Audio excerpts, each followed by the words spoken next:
Recentemente, nós informamos aqui da viagem da vice-governadora do Estado, a senhora Jade Afonso Romero, à Arábia Saudita.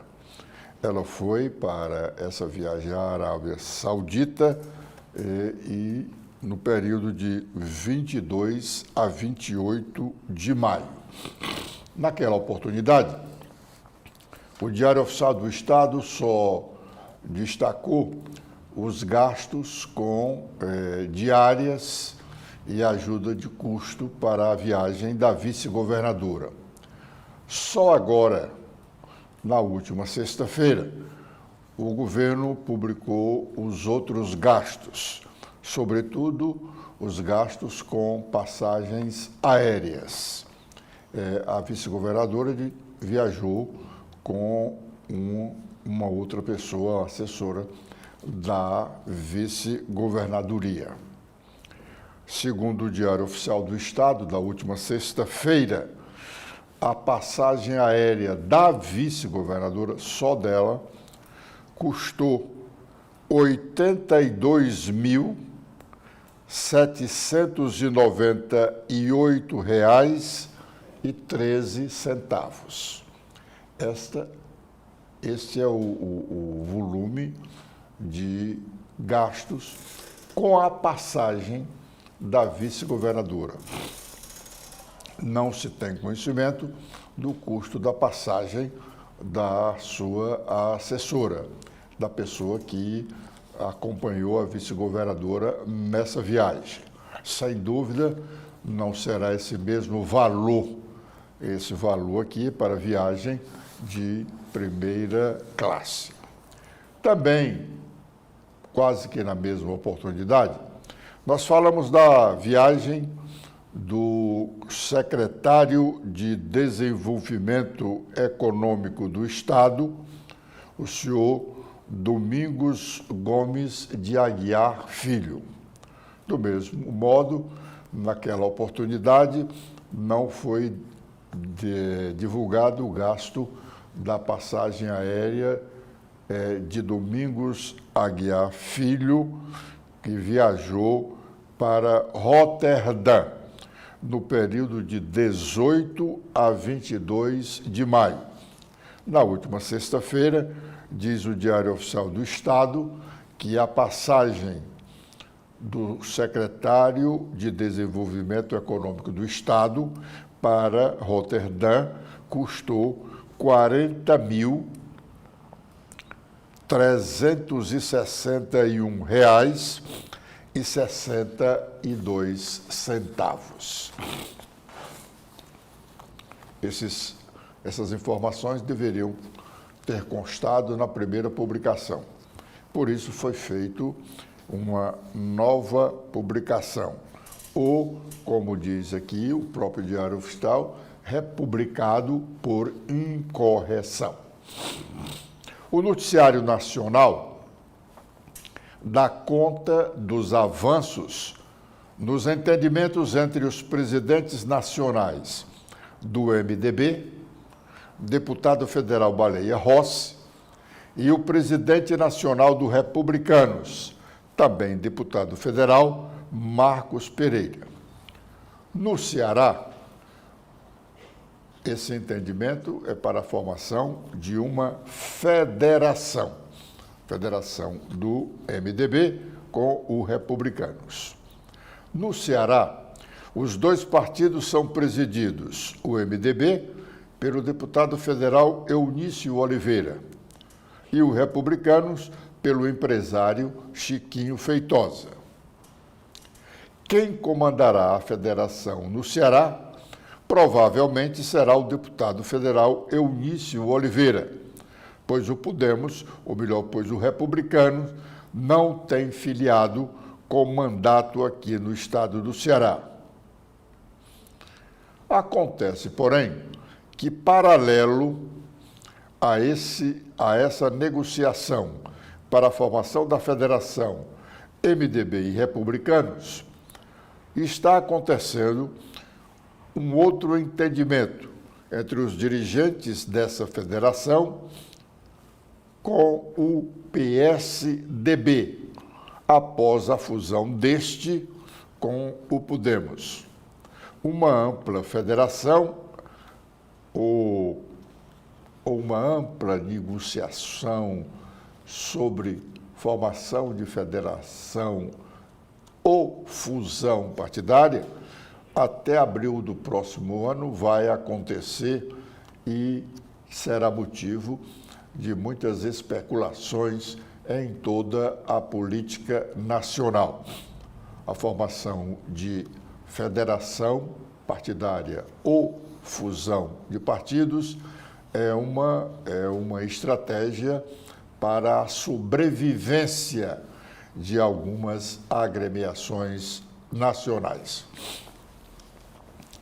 A posse da nova presidente do Tribunal Regional Eleitoral do Ceará, na última sexta-feira, não reuniu aquele séquito de políticos dos outros eventos, mas a magistratura estava presente, demonstrando o respeito que tem a nova presidente da Corte Eleitoral, desembargadora Maria Iraneide Moura Silva, uma sobralense humilde, séria, dedicada exclusivamente à magistratura.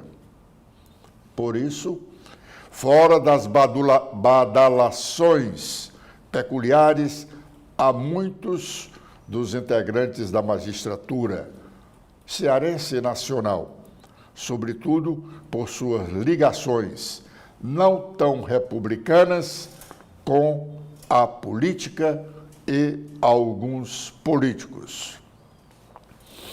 A desembargadora vai presidir as eleições estaduais do próximo ano, que se presume difícil, mas de já os que a conhecem sabem da sua firmeza e têm a esperança de que a desembargadora, com o seu vice, corregedor-geral da Justiça Eleitoral cearense, desembargador Emanuel Leite Albuquerque, não deixarão aqueles políticos acostumados a ordenarem decisões judiciais do tipo tratado pelo saudoso Jade de Carvalho quando escreveu o seu famoso livro Sua Majestade o Juiz. A desembargadora Iraneide tem nas próximas horas, em Brasília, o seu primeiro encontro com a ministra presidente do Tribunal Superior Eleitoral, Carmen Lúcia. No seu discurso de posse, na sexta-feira, a desembargadora Maria Iraneide começou falando das dificuldades das eleições. Vamos ouvi-la. Não é tarefa fácil, no entanto, perfeitamente possível, quando se tem em mente que nada faremos sozinhos. Espero e sei que posso contar com a valiosa força de trabalho dos competentes servidores, válvula impulsora desta Casa de Justiça Eleitoral.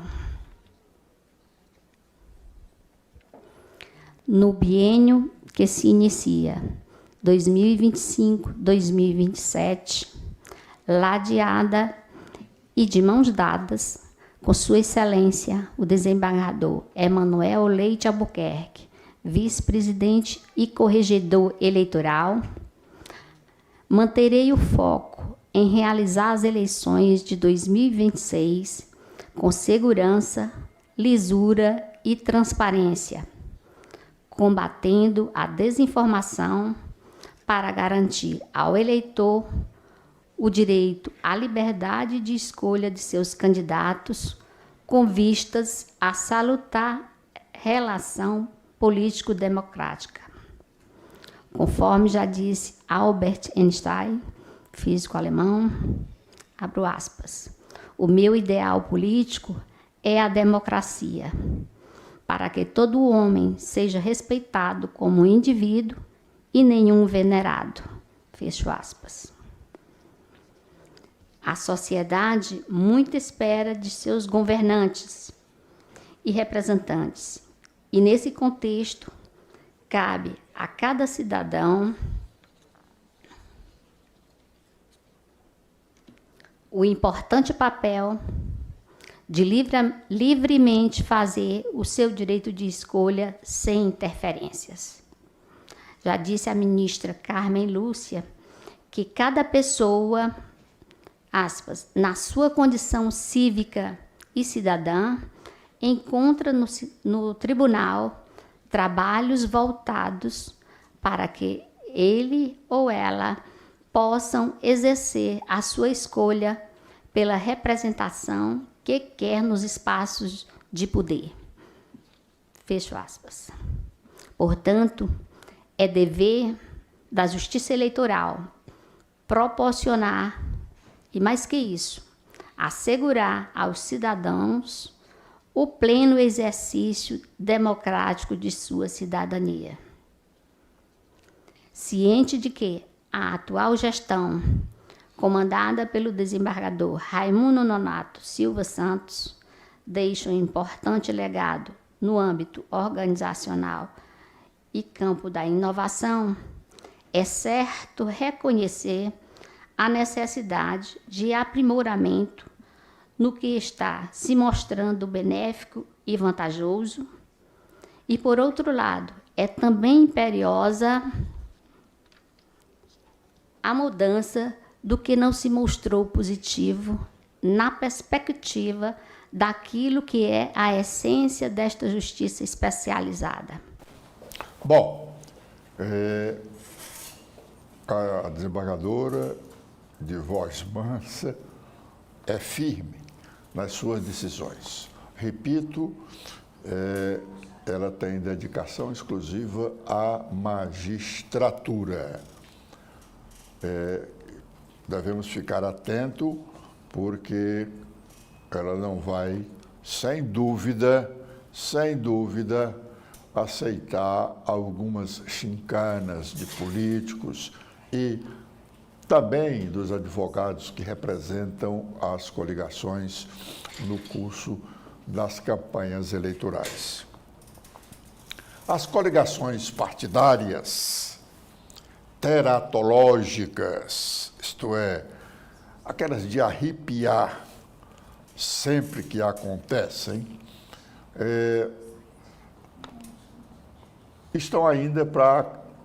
já aconteceram, estão acontecendo e ainda vão acontecer. Tomando como exemplo que em 1962, quando se formou a União pelo Ceará, unindo adversários antes irreconciliáveis da UDN e do PSD. Depois desta, tivemos várias outras que aconteceram em vários estados da federação. Como, por exemplo, a que ocorreu em São Paulo, em 2012, quando o atual ministro da Fazenda, Fernando Haddad, foi eleito prefeito daquela mais importante cidade brasileira, com Paulo Maluf, um dos principais adversários do PT, sendo o seu principal aliado. Maluf, na época, era o político mais execrado do Brasil. Não só por suas posições de extrema-direita, como por ser acusado de corrupção, tanto na prefeitura da capital paulistana, quanto no governo de São Paulo e em órgãos federais. Lula foi à casa de Maluf. Naquela época, nós temos inclusive uma foto que vai ser publicada no blog do Edson Silva, que nós poderíamos até expor essa foto aí. O Lula foi à casa do Paulo Maluf pedir o apoio dele para a eleição de Fernando Haddad. Lula era o homem que representava a ditadura militar, era o civil que representava a ditadura militar de 1964, inclusive com sua candidatura à presidência da República. Por conta das suas peraltices com o dinheiro público, foi condenado pela justiça, inclusive perdeu o mandato que tinha de deputado federal. Está aí a foto, o Lula cumprimentando o Maluf, ao lado de Haddad. Pois bem, repito, o Maluf, naquela época, era mais execrado do que o Bolsonaro é hoje, porque ele tinha a corrupção, além da sua extrema-direita. Ele teve o seu mandato de deputado federal cassado, passou um bom período preso no presídio de Brasília, na Papuda, foi liberado depois de um certo tempo por uma decisão da Justiça em razão do seu precário estado de saúde.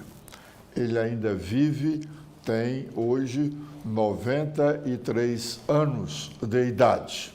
Pois bem, essa coligação lá em São Paulo parece que não está na lembrança dos petistas cearenses que aproveitaram uma manifestação do ex-governador Ciro Gomes no encontro com deputados estaduais de oposição, inclusive alguns bolsonaristas, e ele disse que votaria para senador, num deles, no deputado Alcides Fernandes, que é pai do deputado estadual Alcides Fernandes, que é pai do deputado federal André Fernandes. São essas coisas na política brasileira que momentaneamente ficam esquecidas, dependendo do interesse de cada um que trate da questão. Mas ainda vamos ver muita coisa que não deveríamos ver na política nacional. Dizendo isso, nós estamos encerrando a nossa participação de hoje nesse primeiro bloco de notícias da manhã aqui na TV da Transparência, convidando-os a seguirem conosco